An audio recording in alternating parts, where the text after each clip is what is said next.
Hello everyone and welcome back to my channel. So this is part 2 of my arthritis story. Part 1 is all about kind of how I got diagnosed and kind of the little journey that I went on with that. And then this video is going to be all about how yoga has changed my condition and how I was able to become a yoga instructor. So grab a little drink, I've got my herbal tea, and yeah, this is going to be just me sitting down chatting. So yeah, I'll try not to go on for too long. I'll try and keep it concise and yeah, just let you hear about my story. Okay, so if you didn't see the previous video, I was diagnosed in 2000 with psoriatic arthritis. And that was due to having psoriasis. I'd had a car accident and had psoriasis from head to toe, and a small percentage of people that develop psoriasis then go on to have psoriatic arthritis. So that's how it started, and it really developed quite quickly. I wasn't able to work. I was in a lot of pain. I was tired all the time, and yeah, basically not living in a body of a 19-year-old, that's for sure. And it was a few months before, kind of really a couple of years before I actually kind of started to feel better, started to feel kind of normal again. But during that time, I was at home, I was signed off work, and yeah, I wasn't really dealing with it that great. I felt like I had no quality of life, and I was just at home feeling quite depressed.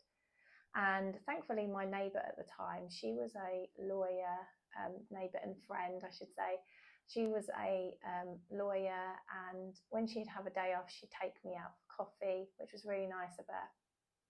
So I'd get out of the house like every so often. And yeah, she said to me one day, "Have you tried yoga?" And I was like, "Well, I literally can't do yoga. How could I possibly do yoga?" And this was back in the day when we had DVDs. We wasn't looking and watching loads of stuff on YouTube like we do today. So yeah, she was like, "I'm going to give you this DVD. You should watch it, and you might find that, it's good. So, or you might get something from it." That's what she said. So I watched this DVD, and it was this, I don't remember the lady's name, but she was an older lady, really kind of vibrant, had loads of energy. And she was kind of talking you through loads of different yoga poses, like breaking them down, talking about different yoga poses. She also did like minute meditations. It was like 2-minute meditations. There was a 5-minute meditation, and I think there was like a 15-minute meditation.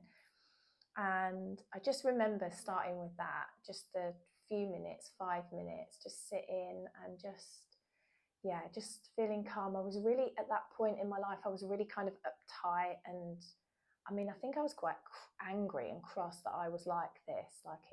I didn't deal with it very well. So just doing those kind of little meditations, little mindfulness techniques just kind of really helped me.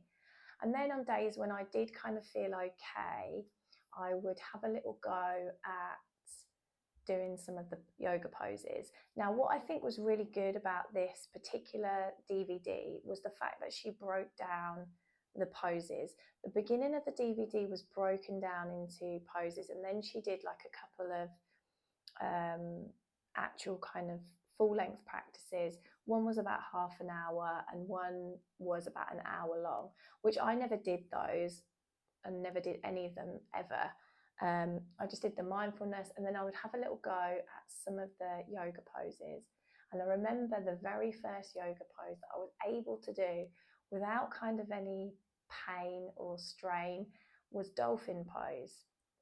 As you probably know, dolphin pose is like a downward dog, but you rest on your forearms. I couldn't rest on my wrists, so having my forearms on the floor was like really supportive for that pose. So yeah, that's all I remember, is that doing that one.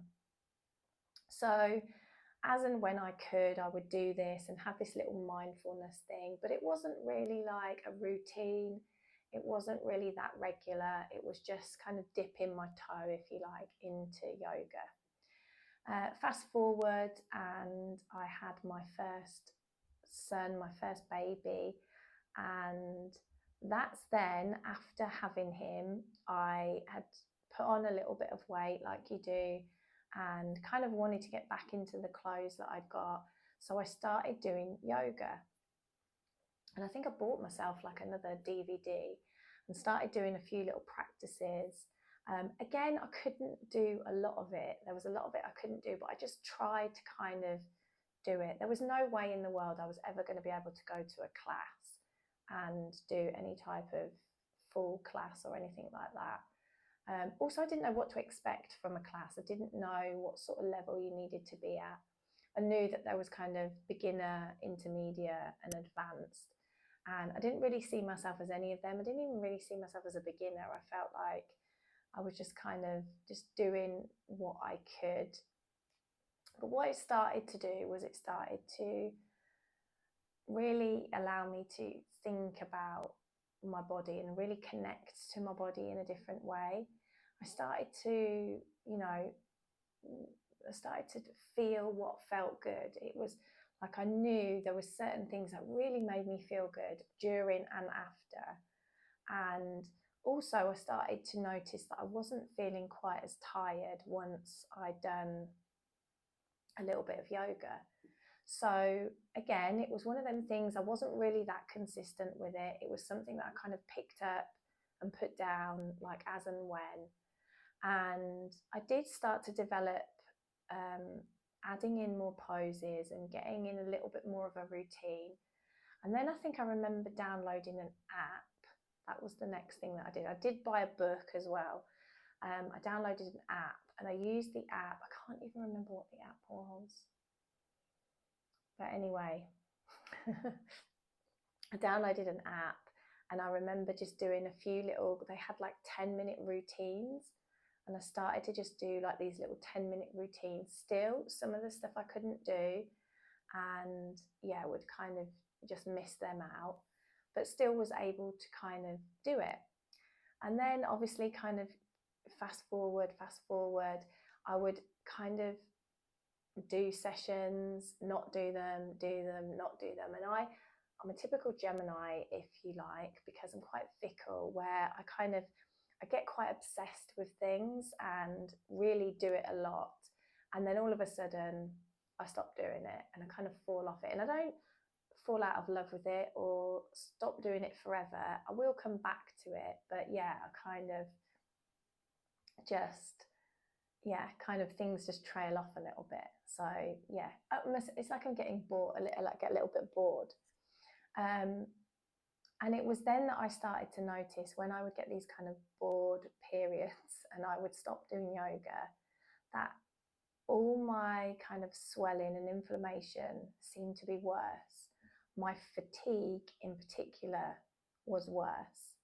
And I started to just kind of think to myself, hold on a minute, like, is it yoga? Is yoga like kind of helping me? And I remember going to the hospital and saying to the doctor, is there anything else that I can do that can help me?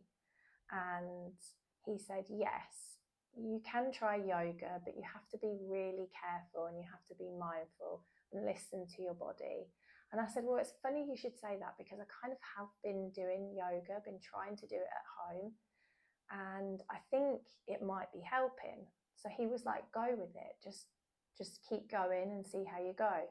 So I made kind of a bit of a commitment to myself to make sure that I do yoga on the days that I actually felt okay. So not on flare-up days, but on days where I was feeling good, where I was feeling okay. And yeah, I did that. And then I had a break. I stopped doing it. And I kind of just made a note of then what happened. And the fatigue came back and my flare-ups came back worse. And I just generally felt rubbish when I wasn't doing yoga. And so then that was it. That was, once I knew that was the thing that was helping me, then I just started to change. I started to just factor in yoga literally whenever I could, even if it was just 5-10 minutes, maybe even if it was just 5-10 minutes of stretching. I started to get books. I started to just kind of research and look up things. I started to look up how to make yoga accessible, chair yoga, and just trying all these different things and kind of putting them together to kind of make it work for me. And then one day I decided that I was going to go on YouTube and I was just going to pick a yoga class and I was going to see if I could just do it all the way through. So without any of the aids or anything, or the little kind of bespoke practice that I was kind of giving myself, do somebody else's class. And obviously I found yoga with Adrienne. She's the most popular on YouTube. So yeah, did one of her shorter classes and I got through it and I was like, this is amazing. So I started to factor in some of her classes with doing my own stuff as well. I downloaded the yoga, what is it called? I downloaded another app, which I cannot remember what it's called. If I remember what it's called, I'll just put it here. Downloaded an app there. They had like 15-minute sessions. There was sun salutations. And all of a sudden, I was starting to unlock like all of these poses and all of these movements like in my body. I was able to do them. And at the time, I have to admit that I did kind of push myself a little bit too hard and did have a few little setbacks where I'd kind of hurt myself a little bit and I'd just done a little bit too much.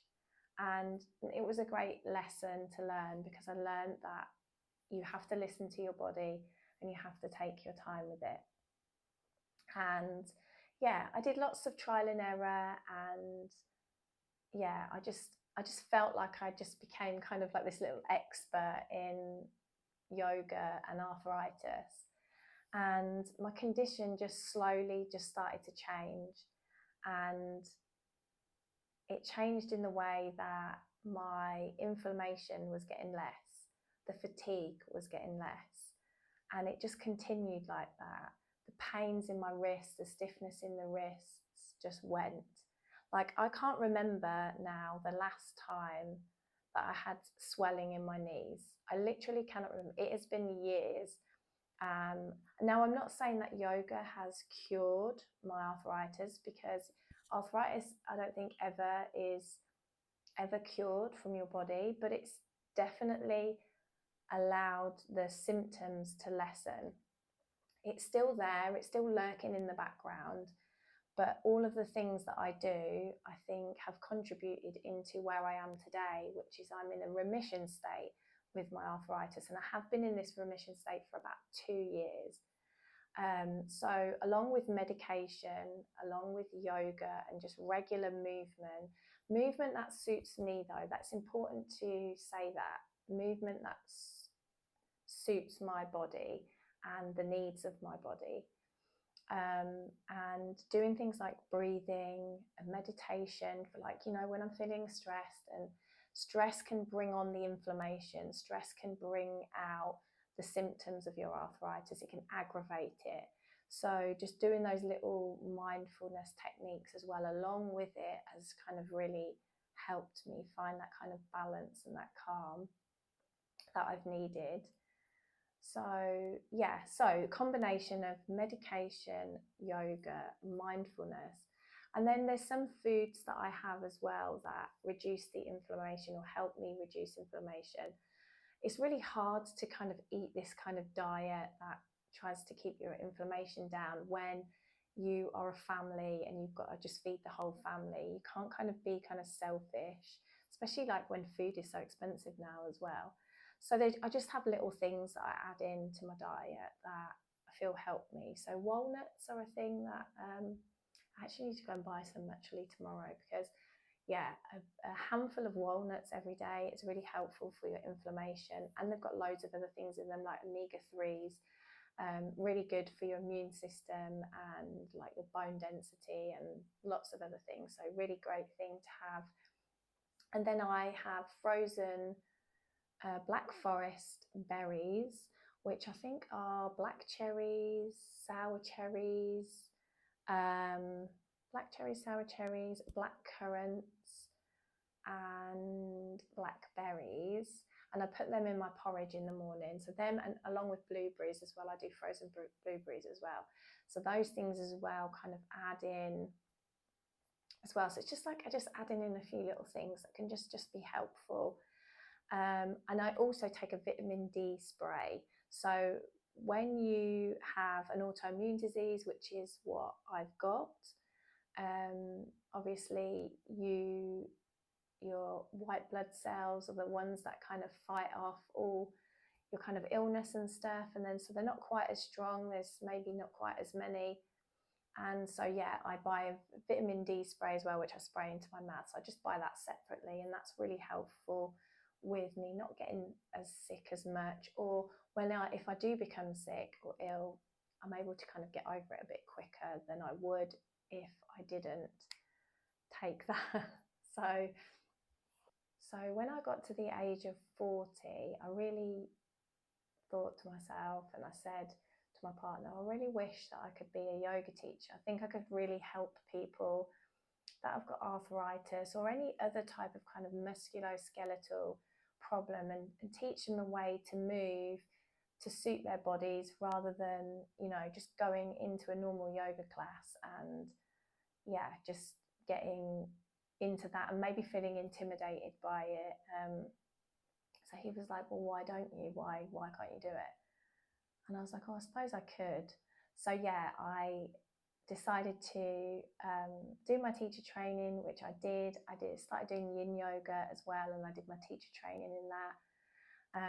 And did just mindfulness qualifications, and then that's how I ended up becoming a yoga teacher.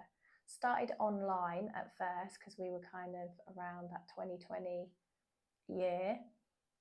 Started online, and then started to do, I think once I built up my confidence a little bit, I started to kind of develop my own kind of joint friendly sessions, which there is a video I've done recently on YouTube, which you can check that out. And I'm going to be doing lots more joint friendly flows.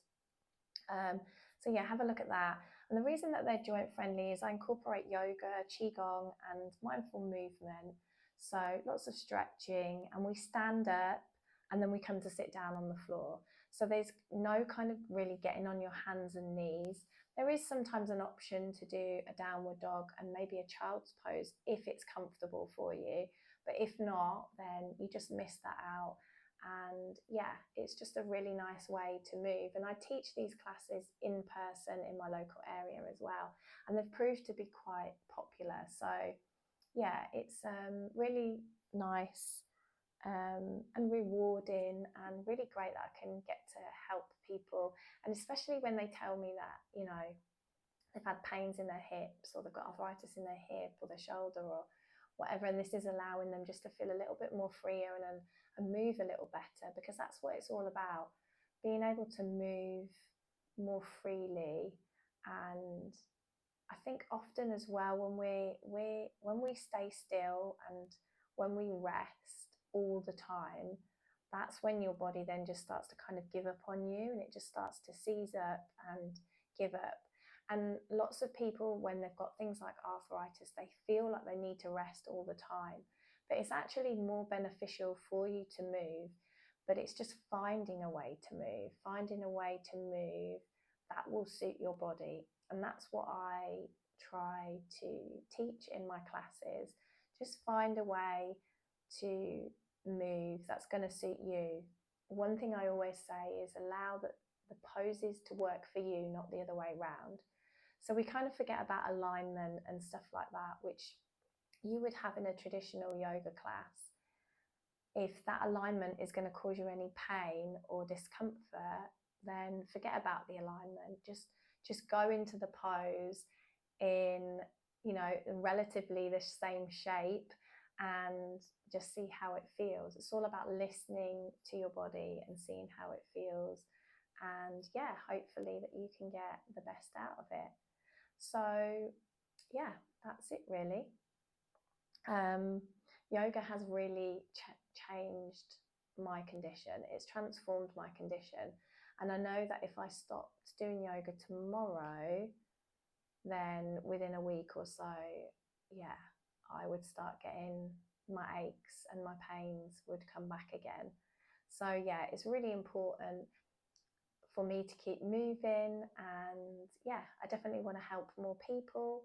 So like I said, you can check out my video, which is a joint friendly flow, and there's going to be lots more of these joint friendly flows coming up soon. So yeah, make sure that you subscribe and give this video a like and share it with somebody if you think there's somebody that might like to hear my story and be interested in what I do. So I've rabbled on for way too long now, and my tea's probably gone cold. Actually, this is such a nice tea. It actually tastes quite nice cold. And the wisdom from this yogi tea, because each one has a wisdom, says every neighbour can be your teacher. There you go. So allow me to be your neighbour. Thank you so much for watching, and hopefully I will see you in the next video. Take good care. Bye.